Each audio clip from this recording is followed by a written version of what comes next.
first one I want to highlight is Steelers and Browns. This felt like one of the most frustrating games I've ever seen.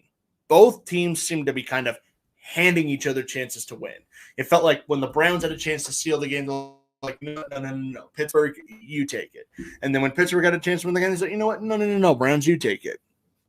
The Browns are frustrating. And the reason that the Browns are frustrating to me is because I think the Browns are a very good team. I think most people would agree with that. I think the Browns are a very good team. And I don't think it's that Odell Beckham is holding them back. I don't think it's that Baker is holding them back. I don't think it's just one thing.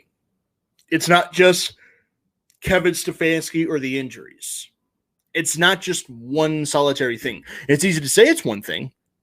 It's easy to blame it all on just one thing and just say if they didn't have this problem, they'd be like 8-0 or 7-1 or 5-2 or 5-3 or 6-2 or whatever.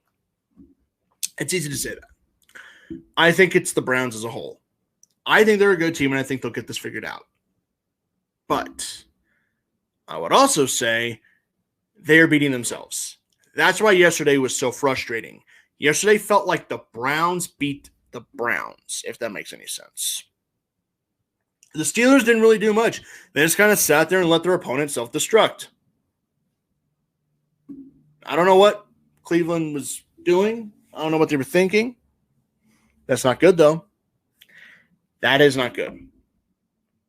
Because you cannot afford to give your opponent more chances than they need. Baker played all right yesterday. Wasn't spectacular. He was all right.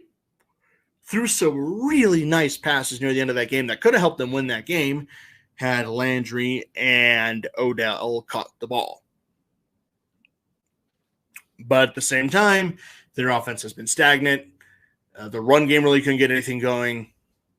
And they also they lost Jack Conklin, who's a great part of that line as a right tackle. That's going to hurt for them.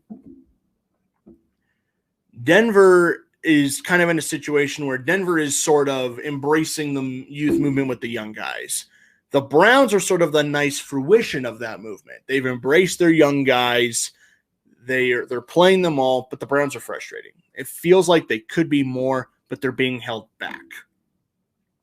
I don't know what the fix is. I don't know if that's trading Odell Beckham because I don't think he's the sole issue. I don't think it's moving off Baker because I don't think he's the sole issue. Injuries are a huge factor into it. I don't know what the big fix is here, but the Browns have a lot of people. I think they're going to make the playoffs, but it's going to be hard in that division. You have two top-notch teams in your division right now, in Cincinnati and Baltimore. So it's time to see what Cleveland's going to do to rise to the challenge.